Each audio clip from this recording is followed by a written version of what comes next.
la gran tribulación. Nos vamos antes. Tal vez ahorita saliendo, tal vez ahorita en la noche, mañana, la semana que entra, no sabemos el día y la hora, pero ya los cascos del Apocalipsis se encuentran sonando en el cielo. Y a la voz del novio está gritándole a la novia: vengo por ustedes, prepárate, porque muchos en ese momento me dirán: Señor, Señor, y les contestaré: yo nunca te conocí. Hablamos lenguas, hicimos milagros. También los demonios pueden imitar los dones y pueden imitar los milagros. Nunca los conocí porque nunca hicieron mi voluntad. ¿Y cuál es la voluntad de un cristiano? Bueno, cuando se formó la iglesia, desde el inicio de la iglesia, Hechos 1:8, y recibirán poder cuando haya venido el Espíritu Santo y me serán testigos. Entonces, la voluntad de Dios es que tú y tú y tú y yo y todos los que seguimos a Jesús hablemos del amor de la cruz. Le hables a tu familia, le des testimonio de lo que Dios hizo en tu vida. Puedes comenzar con eso: fíjate que pues yo era así y era así, etcétera, etcétera. En la Navidad, en una fiesta, en un cumpleaños, y mi vida cambió. ¿Y por qué? Pues conocí a Jesucristo. Oye, pues yo también sigo a Dios, etcétera, etcétera. Y le contestas tú: ¿a cuál Dios? Los hindúes tenían 6 millones de dioses. Entonces la gente tiene muchas escapatorias, ¿verdad? Yo sigo a Jesús. Una vez le pregunté a una persona y le dije: ¿a cuál? ¿Cómo que a cuál? Le dije: mi cuñado se llama Jesús. O sea, dice, seguimos a Jesús. Bueno, hay cantidades de Jesuses, ¿no? Y el Jesús de la Biblia es otra cosa. Entonces vamos adiestrándonos para prepararnos, para estar mejor listos para estos tiempos que vivimos. Muy bien. Muchas personas creen que el rapto de la iglesia va a ser el inicio de la tribulación. O sea, desaparecemos del mundo millones de personas y en ese momento comienza el anticristo a confirmar un pacto con los judíos y con varias naciones árabes. Sin embargo, no es eso lo que enseña la Biblia. El principal propósito de la tribulación, y la tribulación no se inicia con el rapto de la iglesia. Podemos irnos, por ejemplo, hoy en la noche en el rapto de la iglesia, viene Cristo mañana por nosotros, y pueden pasar 1 mes, 2 meses o tal vez 1 año cuando comience la tribulación. Entonces no necesariamente viene el rapto e inmediatamente comienza la tribulación. La tribulación, los que quieran apuntar, comienza, tiene su inicio cuando el anticristo confirme un pacto de paz con la nación de Israel y con naciones árabes. Abran sus Biblias en el libro de Daniel, capítulo 9, versículo 27. Daniel 9, versículo 27. En este capítulo 9 de Daniel, de los versículos 24 al 27, se encuentra la famosa semana 70 de Daniel. Porque hace 2600 años, Daniel se encontraba en Babilonia cuando comenzó a leer al profeta Jeremías. Y Daniel descubre, leyendo el profeta Jeremías, de que el exilio o todo ese tiempo en que Nabucodonosor se llevó a los judíos a Babilonia, los 70 años de exilio estaban por terminar. Y Daniel se sorprendió. Era un hombre de Dios que oraba 3 veces al día, en la mañana, en la tarde y en la noche. Estamos hablando de 1 a 2 horas diarias, en cada término de su oración. Entonces se hinca Daniel en el capítulo 9 y comienza a orar a Dios. Señor, ya va a terminar la cautividad babilónica. Jeremías profetizó que serían 70 años, y como él era un hombre que estudiaba la Biblia, como muchos cristianos, me espero que lo estén haciendo, estaba consciente de lo que iba a pasar. Entonces Daniel después de orar, Dios le manda un ángel. Y el ángel baja del cielo, y antes de que el ángel llegue a Babilonia o a donde estaba Daniel, Satanás envía a otro principado, al principado tal vez de Grecia o de Persia, para impedir que el ángel que mandaba Dios llegara a la tierra y le diera a Daniel el programa o la respuesta de cuánto faltaba para que Dios terminara con la nación de Israel. Entonces hay una guerra en el cielo, está en el capítulo 10 de Daniel, hay una guerra en el cielo. Finalmente el ángel llega hasta donde era Daniel, y el ángel le revela a Daniel todo el programa cronológicamente de la nación de Israel. Porque todo el Antiguo Testamento, el pueblo de Dios es Israel. El Nuevo Testamento es la iglesia, y la iglesia no es Israel, ni Israel es la iglesia. Son dos entidades completamente diferentes. Israel no era el cuerpo de Cristo como se formó con la iglesia. Nosotros somos el cuerpo de Cristo. Israel era la esposa del Padre, y Dios se divorcia, le da cartas de divorcio a Israel, y hasta el momento Israel, el antiguo pueblo de Dios, se encuentra en la banca. Y Dios forma a una entidad nueva que se llama la iglesia desde hace 2000 años, después de la resurrección de Jesucristo y desde el día de Pentecostés. Entonces la iglesia es una entidad completamente diferente de Israel. Entonces Dios, el ángel le dice a Daniel: Daniel, Dios tiene 490 años en su programa para terminar con la nación de Israel. Y la palabra que se usa aquí son 70 semanas. Así dice el versículo 24. 70 semanas están determinadas, decretadas sobre tu pueblo Israel y sobre tu santa ciudad Jerusalén. Los judíos tenían semanas de días y tenían semanas de años. Y aquí es lógico, ¿verdad?, por el contexto, que no está hablando de semanas de días, como lo vamos a comprobar. Entonces 70 años están decretados para Israel, para que Dios ya acabe finalmente con toda la historia de Israel. Y el ángel le dice a Daniel: desde que se comience a restaurar la ciudad de Jerusalén, porque en aquel tiempo llegaron los babilonios, llegaron los medos persas, llegaron todo, ¿verdad?, y acabaron con Jerusalén. Cuando comience a ser restaurada Jerusalén hasta el Mesías, habrá 483 años.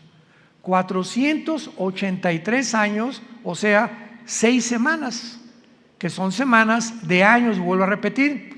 ¿Cuándo se comenzó a restaurar Jerusalén? Nehemías, capítulo 2, del 1 al 6. Cuando el rey Artajerjes de Persia le ordena a Nehemías y le da permiso para que regrese a Jerusalén, que estaba hecha pedazos, y comience su reconstrucción.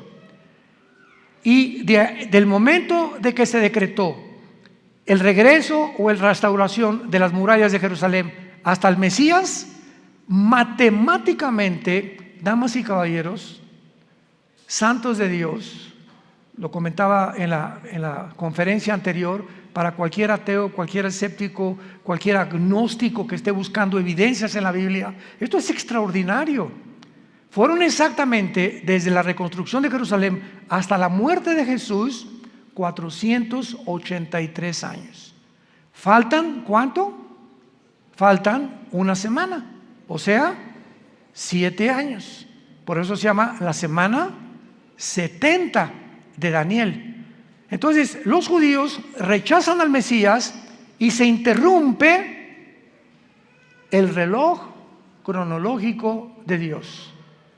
Y le dice Dios a Israel: no me vas a volver a ver, Jesús, con las palabras de Jesús, hasta que digan Baruch Hashem Adonai Eloheinu, que significa en el hebreo: bendito el que viene en el nombre del Señor.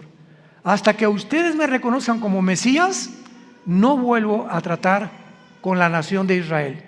Entonces Dios se vuelve y forma una nueva entidad llamada la iglesia. Y la palabra iglesia, eclesia en el griego, significa los que Dios llama fuera del mundo espiritualmente. Nos envía a Dios a su espíritu a morar dentro de nosotros para que tengamos el valor. No nos dio espíritu de cobardía, le dice Pablo a Timoteo, sino de poder y dominio propio, para que tengamos el valor de hablar del Mesías al mundo, de hablar del amor de Dios a mi familia, a mis suegros, a mis hijos, a mis padres, a mis compañeros de la oficina, en el bufete, en el consultorio médico, para hablar y decirle al mundo su necesidad profunda, intrínseca de recibir al Salvador. Ese es el valor que una persona que no tiene a Cristo no testifica. Si tú te llamas cristiano y nunca has hablado de Cristo, dudo que tu cristianismo sea real. Muy bien. Entonces, esta semana que le falta Dios a tratar con Israel, se interrumpe por el periodo o la dispensación de la época de la iglesia, que tiene que durar 2000 años. ¿Por qué 2000 años? Porque de Adán a Abraham, 2000 años, de Abraham a Cristo, 2000 años, y de Cristo a cuando termina la iglesia, 2000 años, o sea, 6000 años. Dios creó el mundo, el universo, en 7 días, ¿se acuerdan? Génesis capítulo 2. Entonces, este séptimo día, dice el Salmo 90 y 2 de Pedro 3, que para Dios un día son 1000 años, y 1000 años es como un día. Entonces, Dios establece su reloj cronológico desde los 6 días de la creación, que son un símbolo de lo que va a durar la historia del ser humano en este planeta. 6000 años nada más. Y cuando entremos al milenio, al séptimo día, vamos a entrar al reino mesiánico, que serán nuestras vacaciones. Pero ya no vamos a hablar de eso ni nos vamos a adelantar. Es importante que nos ubiquemos ahorita en lo que estamos hablando de la semana 70 de Daniel. Entonces, Israel, ahí nos vemos. Ya no te voy a ver hasta que usted me reconozca. Mientras tanto, Dios se voltea, porque la Biblia dice, los ojos de Jehová están sobre los justos, y cuando habla la Biblia de los ojos de Jehová, se refiere a su presencia. Entonces, cuando Dios dice, me volteo y no te veo, significa, Dios te ha dejado. Haz lo que tú quieras, Pepito, haz lo que quieras, Carmelita, ya no me vuelvo a meter con tu vida. Y se voltea a Dios y te deja que te hundas y toques fondo. Es la forma como Dios juzga a los seres humanos. Si cuando venga tribulación y angustia me buscarás, y entonces no responderé, porque no es cuando tú quieras, es cuando oigas su voz, no te endurezcas. Y ahorita ustedes están escuchando la voz de la palabra de Dios. Entonces, adiós Israel, Dios forma a la iglesia y comienza Dios a trabajar con nosotros, con el Espíritu Santo. La iglesia tiene que llegar a su final, porque si no llega a su final, ¿cuándo va Dios a regresar con Israel? Entonces, durante este tiempo de la iglesia, he oído a muchos predicadores que han dicho que ya Dios no tiene que ver nada con Israel, que la iglesia tomó el lugar de Israel y que Israel ya se olvidó de Dios. Yo siempre les digo, leer Romanos 9, 10 y 11. 3 capítulos del libro de Romanos de Pablo mencionan que Dios no ha acabado con Israel. A nosotros nos injertó en el olivo original, en el olivo natural que es Israel, y nosotros somos el olivo silvestre. No somos el original, fuimos injertados en el olivo y en las promesas que Dios le dio en el pacto abrahámico a Abraham. Entonces todas las promesas que Dios tenía para Israel se vuelven a favor de nosotros, menos la promesa de la tierra. Porque la promesa de la tierra que Dios le dio a Israel se va a cumplir en el reino mesiánico. Entonces, ahora que Dios está tratando con la iglesia tiene que salir del mundo para que estos 7 años que quedan de la semana 70 de Daniel, que se llaman los 7 años de la tribulación, y vamos a ver qué otros términos se usan en la Biblia, Dios trate con Israel y los meta a un horno. ¿Qué microondas ni qué nada? Va a ser un horno de fuego donde los va a purificar para que puedan estar listos y entrar junto con nosotros al reino mesiánico o al reino milenial. Pero veamos el versículo que más nos interesa, que es el versículo 27 de Daniel 9. Y por otra semana, o sea, por otros 7 años, ahí está, la semana 70 de Daniel, es la semana que falta para Israel, que son los 7 años de la tribulación. Y por otra semana está hablando del anticristo. Confirmará el pacto con muchos. A la mitad de la semana hará cesar el sacrificio y la ofrenda, y después, con la muchedumbre de las abominaciones, vendrá el desolador, que es el anticristo, hasta que venga la consumación y lo que está determinado se derrame sobre el desolador. Santos de Dios, este versículo 27, por eso la Biblia es más moderna que el periódico de mañana en la mañana. La Biblia es más moderna que cualquier noticia que el mundo pueda sacar, porque todo Dios lo puso con anticipación para que cuando suceda nos acordemos que Dios es el Dios que conoce el futuro. Y ese es el verdadero Dios a quien tú y yo estamos sirviendo. Noten ustedes, hablando del anticristo, versículo 27, y vamos a traducirlo: por 7 años el anticristo va a confirmar, no a afirmar. ¿Ya lo vieron? Confirmar un pacto. Esto significa que cuando nos vayamos nosotros y el anticristo se siente con los rabinos judíos o con los gobernantes de Israel actuales, o no sabemos quiénes serán, para firmar un pacto, confirmar un pacto, estos gobernantes judíos van a aceptar que este hombre les garantice la paz por 7 años, por la semana 70 de Daniel, que son 7 años. Entonces el anticristo les va a decir: por 7 años les garantizo que ninguna fuerza externa, ningún poder, ni Rusia, ni China, ni nadie los va a atacar. Pero al mismo tiempo dice: confirmará el pacto con muchos, aparte de Israel. ¿Quiénes son estos muchos?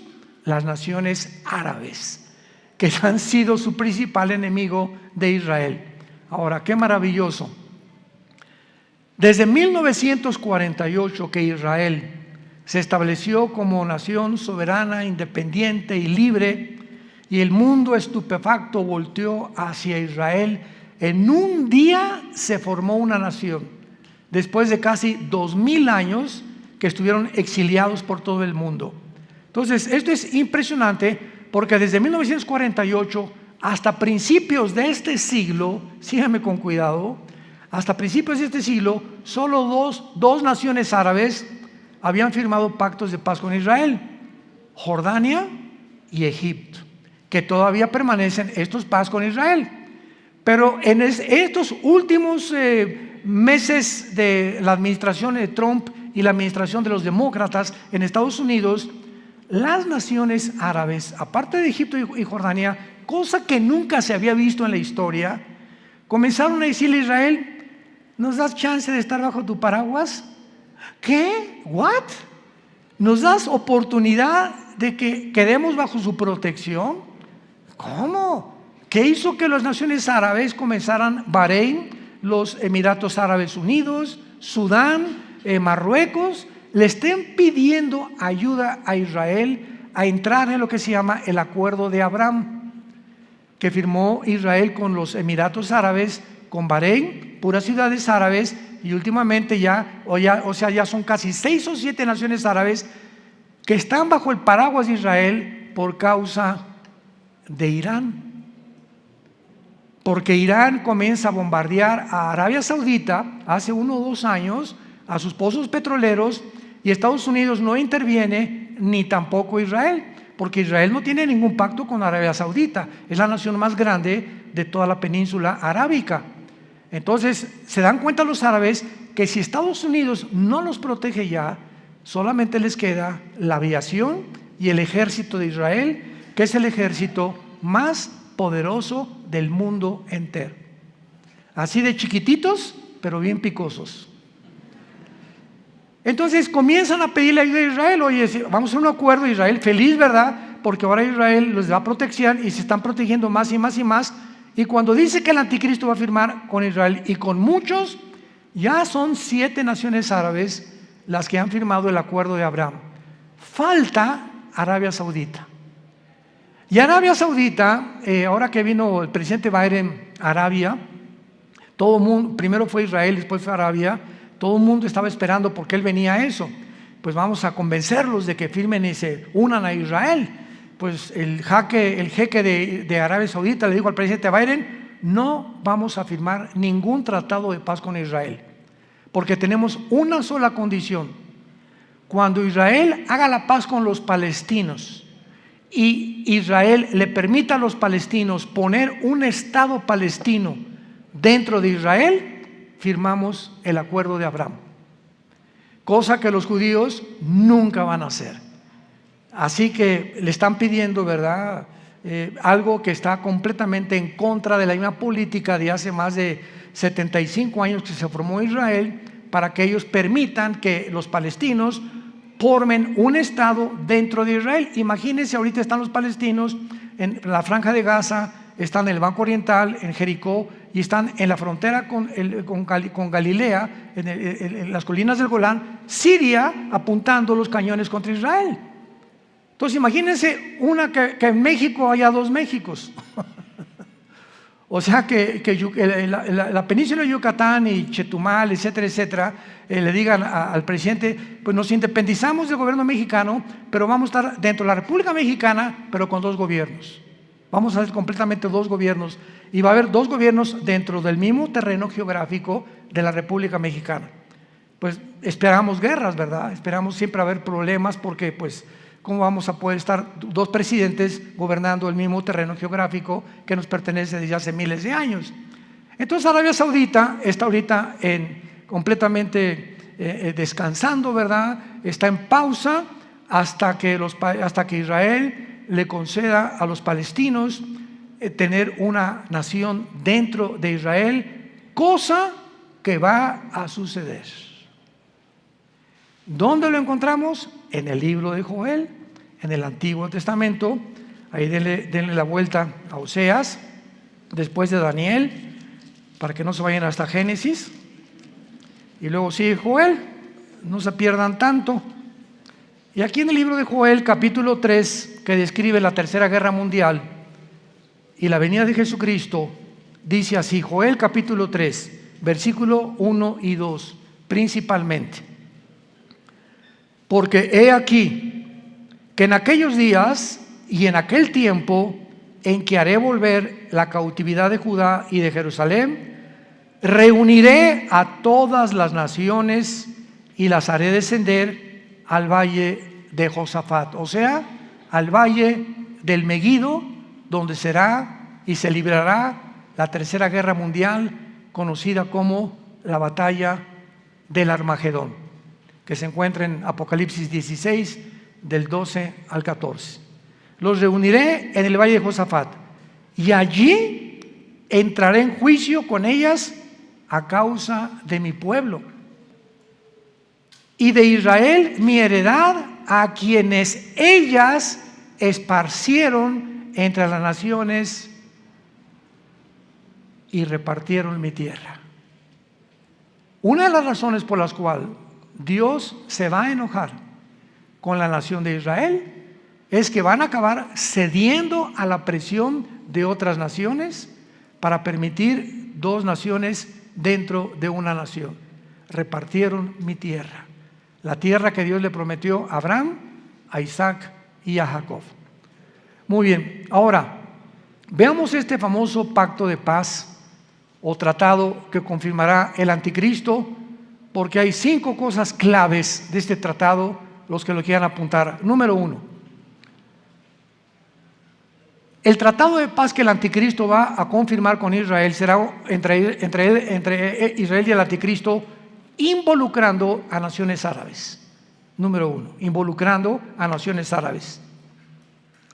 Puesto que el anticristo tiene que surgir de alguna de las naciones que formaron el antiguo imperio romano, él será el principal protagonista. Ahora vean esto. Para los judíos el anticristo va a ser casi como un Mesías, porque para que hayan confiado que nadie los va a agredir y para que el anticristo tenga el poder de detener a naciones que sean contra Israel, es porque el anticristo va a ser un personaje sobrenatural, controlado por un principado completamente angelical, un principado de Satanás. Ahora esto es muy, muy importante, ¿verdad? Porque él va a ser el principal protagonista y él no va a permitir que en él los ataque. Antes de que el anticristo firme este tratado, va a haber 2 guerras en Israel, que están mañana en el periódico delante de nosotros. La primera es la del Salmo 83. El Salmo 83 profetizó hace 3000 años que las naciones árabes que forman el círculo cercano a Israel, Egipto, Jordania, el Líbano, Irak y Siria, van a tratar de aniquilar a Israel por segunda o tercera o cuarta vez. Lo intentaron en el 48 cuando regresaron. Al otro día, cuando el primer ministro de Israel proclamó Israel como un estado libre y soberano, los atacaron al otro día, el 15 de mayo de 1948. Los volvieron a atacar en 1956. Los volvieron a atacar en la Guerra de los 6 días, 1967, junio del 1 al 7 de 1967. Y los volvieron a atacar en la Guerra de Yom Kippur, 1973. Cuando Yasser Arafat formó el movimiento para la liberación de Palestina, jurando en el decreto que tienen los palestinos: nunca permitiremos que podamos tener un gobierno en Israel sin Jerusalén. Imagínense nada más. Todos los diplomáticos, el presidente Bush, el presidente Carter, el presidente Clinton, el presidente Reagan, el presidente Trump, el presidente Biden, le han dicho a los palestinos: bueno, les damos la mitad de Jerusalén y les damos aquí, les damos allá, y ellos dicen: no, toda Jerusalén. O sea, cosa, ¿verdad? Me río porque es una imposibilidad. Como dijo Benjamín Netanyahu, que tal vez próximamente vuelva a recobrar el primer ministerio en Israel, Netanyahu dijo: el día que realmente nuestros enemigos quieran que les demos Jerusalén, vamos a tener lista la operación Sansón. Así se llama, la operación Sansón. ¿Qué pasó con la operación Sansón? ¿Se acuerdan de la vida de Sansón? En Números capítulo 3 en adelante. Bueno, a Sansón le sacaron los ojos, una mujer lo debilitó en sus fuerzas por andar ahí de rabo verde, ¿verdad?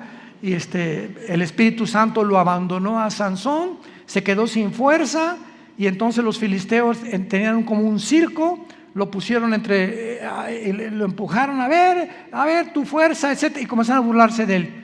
Y ahí Sansón, en medio de este espectáculo donde todos se burlaban de él, los filisteos, le dijo a Dios: Padre, por favor, yo te pido, como un último acto de mi voluntad, llévame a donde haya 2 columnas, porque Sansón conocía el teatro filisteo, para que yo pueda derribar este teatro.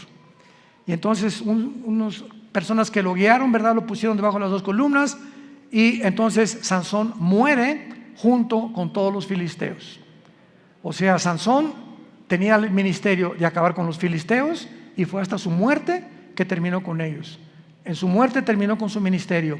Entonces los judíos le llaman Operación Sansón. Si nos atacan, morimos junto con ustedes. Tenemos la bomba nuclear. Entonces Israel nunca va a permitir una invasión.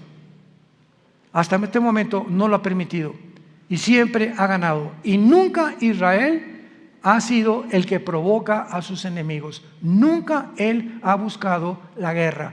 Siempre se ha defendido de las naciones árabes. Con esto, para que no haya malos entendidos, no estamos hablando que somos judíos, porque ahorita no hay judío, no hay griego, no hay gentil, no hay italiano, no hay mexicano. En Cristo, en la iglesia, todos somos iguales. Y ahorita los judíos tampoco son parte de Dios. Están en la banca. Ahorita la iglesia son los ojos y el interés principal de Dios el Padre. Pero Dios va a regresar con ellos cuando la iglesia no está en el mundo. Esta guerra del 83 no tarda en liberarse, porque Irán sigue amenazando a Israel, Esta semana Israel bombardeó el aeropuerto de Alepo, donde encontraron que había aviones cargados de armas iraníes que estaban proveyéndoselas a los sirios para atacar a Israel. Entonces, ahorita Israel anda, ¿verdad?, pero con los ojos abiertos, con sus aviones F-35 vigilando por todos lados, que no haya movimientos de armas de Irán, principalmente a Líbano, a Siria o a Irak, porque son las naciones donde Irán tiene la supremacía. Irán ahorita sostiene a Hezbollah, el grupo terrorista más grande del mundo en el Líbano, sostiene a los yudis en Yemen, en la península arábica, y sostiene al grupo de Hamas en la franja de Gaza o en la franja de los palestinos. Así que Irán ahorita es el peligro número 1 del Medio Oriente y es el que va a iniciar esta guerra para que ataquen a Israel. Muy bien. Después de esta guerra, que tal vez nosotros la vayamos a oír en estos días, porque ya no tarda ahorita con tantos viajes que está bombardeando Israel y a Siria e Irán, y van a tener que responder, y se va a armar un conflicto bélico muy grande. Israel va a volver a ganar, de acuerdo al Salmo 83, va a volver a ganar. Y después de la guerra del 83, viene la guerra de Gog y Magog. Ezequiel 38 y Ezequiel 39, en el Antiguo Testamento. ¿Cuál es la guerra de Gog y Magog? Cuando Putin vea que ya los judíos vencieron a los árabes, ahorita Putin está reuniendo a todas las naciones islámicas del mundo entero bajo su sombrilla. Y bíblicamente, en Ezequiel 38, las naciones que van a estar en la región de Magog. Magog es una zona geográfica que comienza desde Finlandia, el mar Báltico, baja por Ucrania. Ucrania pertenece a Magog, por eso nunca se va a salir Putin de Magog, de Ucrania jamás. Kirguistán, Uzbekistán, Kazajistán, Afganistán, Pakistán y todas las regiones del mar Báltico y del mar Negro que están al sur de Rusia, que se dividieron de Rusia en 1991, cuando el comunismo cayó, se perdió en Rusia, la Unión Soviética, el 30% de su territorio, que son todas estas naciones que ahora son independientes de Rusia. Pues Putin, su propósito es reunirlas a todas, y todas son musulmanas, menos Ucrania. Todas son musulmanas, menos Ucrania. Y todas estas naciones se van a unir después de la guerra del 83 para venirse en contra de Israel. Qué interesante que Putin tenga semanas buscando alianzas con todas estas naciones. Ya está en Kazajistán, acaba de salir de Kazajistán hace algunos días y va a comenzar a recorrer o a hacer una campaña para unir estas naciones y se cumpla Ezequiel 38 y 39, que será la guerra de la antesala de la guerra del Armagedón. Y pienso de una forma particular que estas dos guerras, la del Salmo 83 y la de Ezequiel 38 y 39, van a suceder antes de que nos vayamos de este mundo. Es posible que veamos y seamos testigos de estas dos invasiones. Y el anticristo, viendo que otra vez derrota Israel a Rusia, porque viene de Rusia con Gog y las naciones musulmanas, entonces el anticristo va a ser el papucho de papuchos. Y ya no va a haber nadie que le pueda hacer frente en el mundo entero, porque ya acabó Rusia, ¿verdad? Ya acabaron las naciones árabes el primer ciclo, los musulmanes ya no van a tener el poder para poder atacar a Israel. Y entonces el anticristo va a erigirse como el dictador número 1 del mundo entero, y el anticristo va a unir a Europa con el Medio Oriente. Se van a formar dos continentes, Asia, Medio Oriente y Europa, en una mezcla. Daniel capítulo 7, los 10 cuernos y los 10 dedos de la estatua de Nabucodonosor, y de entre estas 10 naciones, 5 de Europa y 5 del Medio Oriente, dentro de una de ellas, Daniel 7 dice, surgirá el anticristo. Así que no especulemos que el anticristo es el Papa, o que Obama tiene cara del anticristo también, o que el príncipe Felipe, por aquí, por allá, o que Gorbachov se murió hace 3 días, así que tampoco podía ser el anticristo. Decían que porque tenía un lunar aquí era el 666. Bueno, ha habido tantas especulaciones, ¿no? Nunca sabremos cuándo va a surgir el anticristo hasta que oigamos. Pongan atención, santos de Dios, hasta que oigamos. Se formó un G10, ahorita hay un G7. 5 naciones de Europa, viendo que ya no pueden subsistir por el gas que Rusia les está impidiendo tener ahorita el invierno de este año en la Unión Europea, ha aumentado el gas en cada nación de Europa 10 veces más. Entonces Europa se encuentra hundiéndose económicamente y ahora sin gas, porque Rusia le está cerrando ya la llave por haber tratado de ayudar a Ucrania. Va a quedar Europa tambaleándose, ¿verdad? Y no hay mejor caldo de cultivo para un dictador que cuando una nación está en problemas, como lo fue para Adolfo Hitler. Adolfo Hitler en 1932-33 acaba de pasar la Primera Guerra Mundial, perdió Alemania en la Primera Guerra Mundial. Vino el caos económico en los 30s, donde la gente se está muriendo de hambre.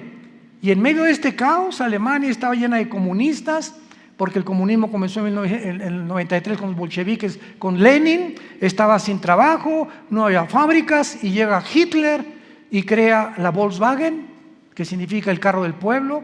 Fernando Porsche fabrica los primeros carros Porsche, hace fábricas, saca Hitler a los comunistas de Alemania, y pues decía la gente, este es el hombre que estamos esperando. Siempre el engaño del populismo, ¿verdad? De los gobiernos populistas. Este es el que estábamos esperando, porque siempre desgraciadamente estamos esperando un hombre que nos saque del hoyo, y no hay nadie que nos pueda sacar más que Jesucristo, el Hijo de Dios, nada más. Entonces Hitler tenía el caldo de cultivo, ¿verdad? Igual todos los grandes dictadores que ha habido en la historia, Saddam Hussein, el que tú me quieras mencionar, surgen cuando el problema en la nación se encuentra completamente económicamente quebrantada. Y de ahí el que surja en la nación le estará eternamente agradecido que lo sacó del hoyo, pues el anticristo se formará y lo adorarán como Dios. De los milagros va a solucionar el problema de Europa, va a solucionar el problema del Medio Oriente, va a solucionar el problema de África, va a solucionar el problema del hambre, del clima y de todos los problemas que ahorita han sido insolubles. El anticristo tendrá la sabiduría, la destreza, el poder de poder realizarlo.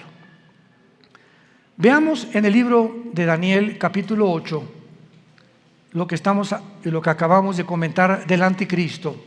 Porque aquí se escriben en estos versículos claramente los poderes del anticristo durante la tribulación. Daniel 8, 23 al 25. Está hablando de la persona del anticristo. Escuchen con mucha atención.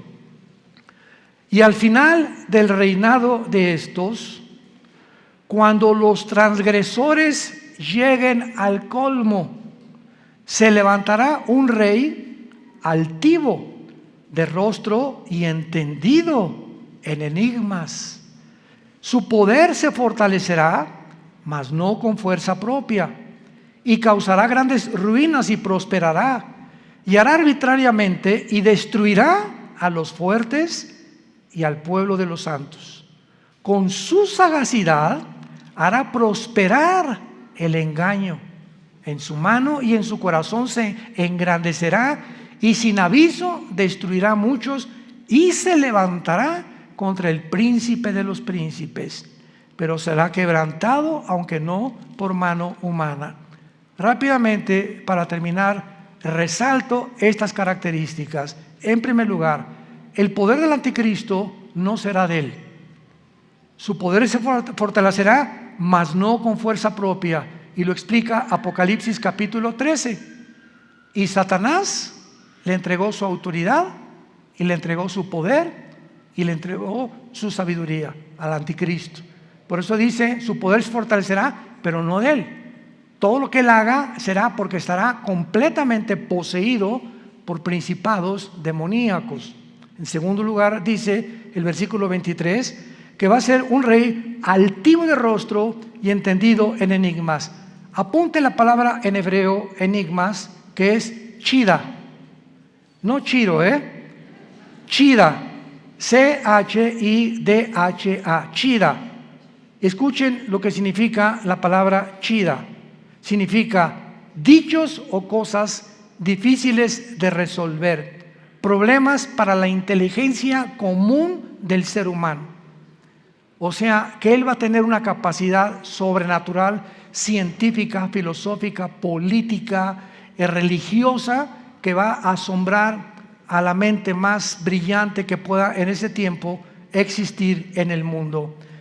Entendido en enigmas, su poder se fortalecerá, prosperará y hará arbitrariamente y destruirá a los santos con su sagacidad. Esta palabra sagacidad es la palabra sekel en el hebreo, S y con K, sekel, apúntala, que significa inteligencia para resolver crisis. Con su inteligencia para resolver crisis hará prosperar el engaño. O sea, todo su reino será de engaño, de mentiras, de promesas falsas, porque a los 3 años y medio, en lugar de los 7 años, entrará al templo judío, les permitirá reconstruir el tercer templo a los judíos, los traicionará a los judíos y comenzará la persecución. Mateo 24, 15 al 20.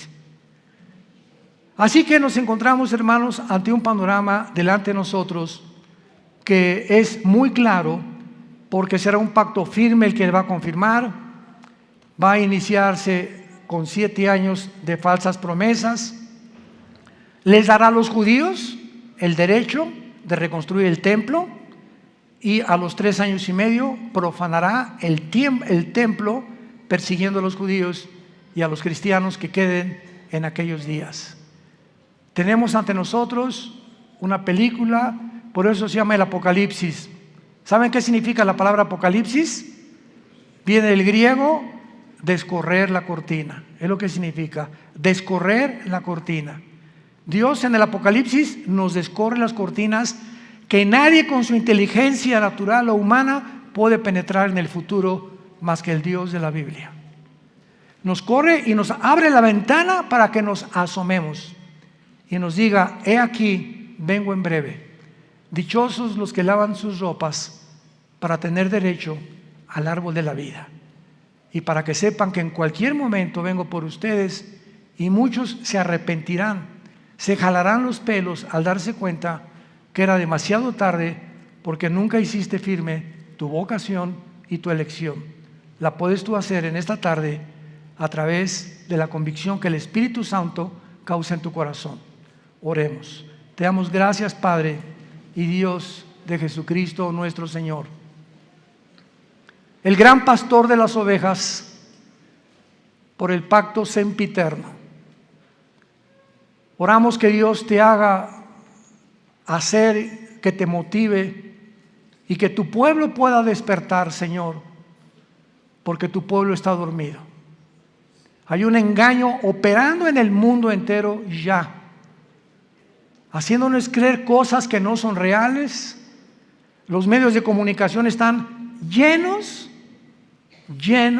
de mentiras, falsedades por todos lados, donde el mundo ya no sabe qué creer y qué no creer.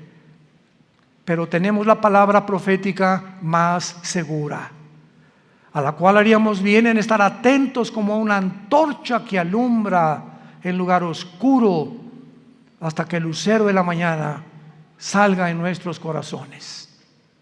Gracias, Padre, por tan grande salvación, por esa cruz donde tu Hijo le pusieron espinas en la cabeza, clavos en las manos y clavos en los pies, y desangrando y agonizando, Él pudo expresar las palabras más sublimes que un hombre en ese estado pueda expresar: perdónalos, porque no saben lo